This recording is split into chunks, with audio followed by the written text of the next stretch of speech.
I gotta tell you, you guys, I absolutely love recording in my car. I love it. I don't know about you, but being in my car is kind of a form of therapy. You get in, you lock the door. God could be in the next seat, right? I'm talking to God, I'm drinking, I get my coffee, no interruptions, great acoustics, right? I just love it. So hope you don't mind. I used to, when I first started recording a few years ago, I did it all. I started in my car because I did some recordings in my house and they were very echoey. And this woman said, sounds like you're in a cave. And so someone said to me, you know what you need to do? One of my followers said, you know what you need to do is you need to go sit in your closet. And you sit on the floor of your closet and all the clothes muffle the sound and it's a great acoustic. And I was like, how is that going to work? Like, I'm going to be sitting on the floor of my closet and there's going to be some dresses. Like, my pants are going to be hitting me on the side of the head. Like, I don't see other people doing it like that. Maybe she meant for a podcast when you don't see me. But anyway, so I was like, oh, well, that can't be right. And then I tried to record. I know this has nothing to do with Courage to Change, but I just feel like talking for a minute. So then I decided to record, and I would, if you go back and you watch my stuff, you know, the first couple ones, I think I had my hair done and my makeup was on, right? And then I realized I was never going to be able to keep that up. At the time, I was on leave. I had left that job at the treatment center. And so I took some time off because that job almost killed me. Dealing with alcoholics and addicts every day was like, you can imagine, like, you know, 30 of them at a time. Anyway, so I took some time off and that's when I started this, right? I started trying to help families, friends, alcoholics, addicts. And so I thought, well, I can't keep this up. You know, I'm off. I don't want to put on any makeup. I don't want to do my hair. And so if you go back and watch some of my stuff, it's hideous. I mean, like, I guess if I would have thought about it going out over the World Wide Web to all the people in the world, I mean, I just didn't care. The message was more important than that. So you can see me come on and off. And even now you see me and sometimes it's just a mess. And it's really allowed me to just do it. So one day I got in the car and I was like, oh my God, if I don't just start doing this, it's never going to happen. And I was listening to this guy named Gary V. I don't know if you know who Gary Vaynerchuk is, but he was like, just turn the camera on and start. Don't get your hair done and your nails done and your blah, blah, blah, blah. He said, just turn the camera on. If you have a passion and you need to share it, turn on your camera and start talking. So I was in my car and I was driving and I just pulled over and I turned the camera on and I started talking. And the acoustics were great and it was private and no one interrupted me. And so I went and bought this little thing with a suction cup that sticks on my windshield. And that's pretty much how I'm getting my message out. You know, I haven't bought big cameras and lights and anything like that. I just do it from my phone and this suction cup. And I'm alone in my car and I really like it. And so I used to say that I was Karen live from the Hyundai Sonata studios because I had a Hyundai Sonata. And so I've had a lot of fun with it, but I really do like this time of the morning.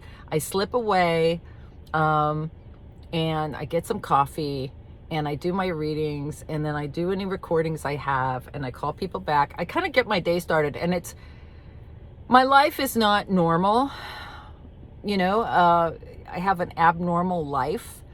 And so I don't really have a space of my own to do that. So if you have a space in your own home where you get to sit down and have a cup of coffee and get your book out and do your readings and no one interrupts you, you know, mazel tov. I mean, good for you.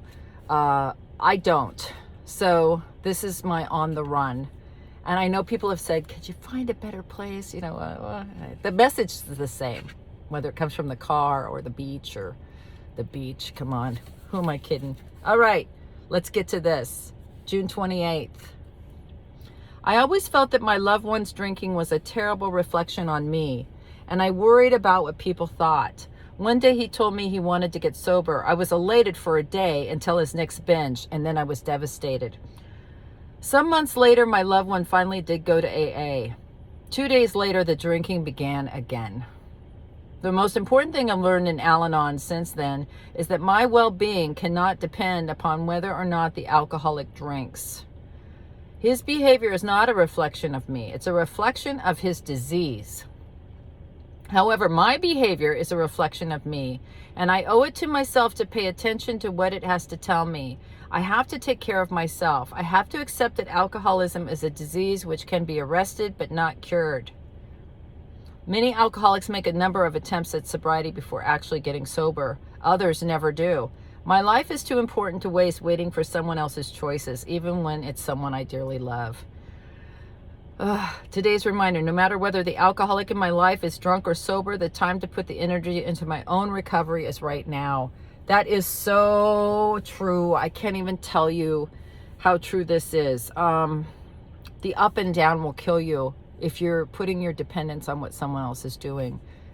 And, I've had to learn to do that. You don't have to leave the person. That's what a lot of people think. If I go to Al-Anon, they're going to tell me to leave my wife, my husband, my child. And that's not my experience. My experience is that you can still be in relationship and you can still be in love with a person or love your child and yet go on with your life. You can. And they're going to go up and they're going to go down, and you're going to be like this. You're going to be okay. And it takes some time.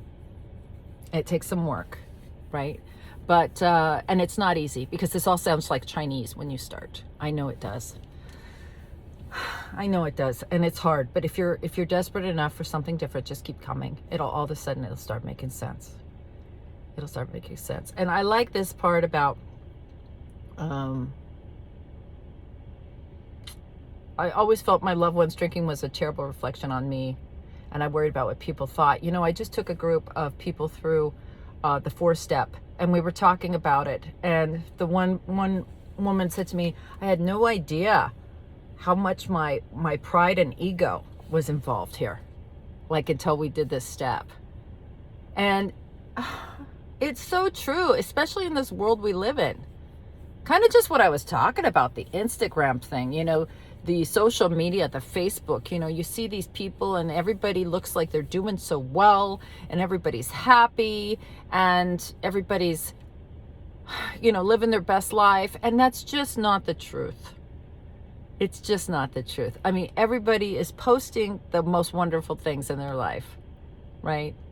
Because we want to share it. But everybody's got their own bag of shit, right? Not everybody looks, like I was saying earlier about coming on. I was really glad that I did that, actually. I just came on, whether I had makeup on or not,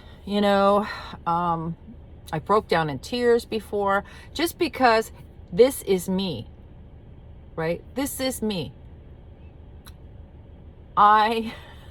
This is me. I'm a mess. I'm a hot mess most of the time, and I have an answer and I'm using it. But, the pride and the ego was hard for me. My daughter went to private school.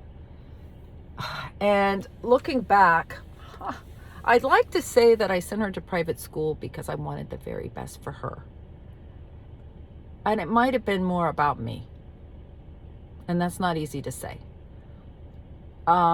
Getting to the other side, she would have done just as well anywhere she was at.